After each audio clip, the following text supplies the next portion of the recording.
Hello မင်္ဂလာပါ breaker trip ဖြစ်ခြင်းနဲ့ research ဒုတိယပိုင်းအနေနဲ့ပေါ့နော်ဘယ်လိုမျိုး trip breaker ကိုရှားမလဲဆိုတာကိုကျွန်တော်ပြောပြသွားမှာဖြစ်ပါတယ် ADA ရဲ့စိတ်ပန်းတစ်ခုမှာမိသေးသွားတယ် electrical panel ကိုသွားပြီးတော့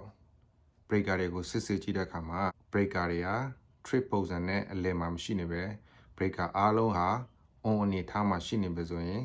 ဘယ်လိုမျိုးဒီ trip breaker ကိုရှာရမလဲဆိုတာကိုကျွန်တော်ပြောပြသွားမှာဖြစ်ပါတယ်breaker အားလုံးက on position မှာရှိနေပြီးတော့တခုမှအလယ်မှာမရှိဘူး trip ဖြစ်နေဘူးဆိုရင်ပထမဆုံးအနေနဲ့ကျွန်တော်ကြံပေးချင်တာကတော့ breaker အခုကျင်စိုက်ကိုလက်လေးနဲ့တက်တာလေးထောက်ကြည့်ပါ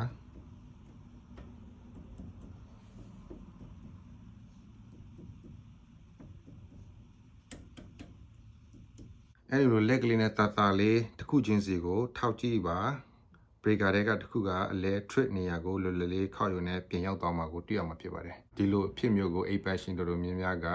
ကြုံတွေ့ရတာကိုကျွန်တော်တို့တွေ့ရတာဖြစ်ပါတယ်အဲဒါကြောင့်မို့ဒီလိုမျိုးအခြေအနေနဲ့ကြုံရမယ်ဆိုရင်ကိုဘယ်လိုမျိုးစမ်းသပ်စစ်ဆေးရမလဲဆိုတာကိုကျွန်တော်ပြောပြခြင်းဖြစ်ပါတယ် breaker ကပြတ်တာလားဆိုတော့ breaker ပြတ်တတ်ပါတယ်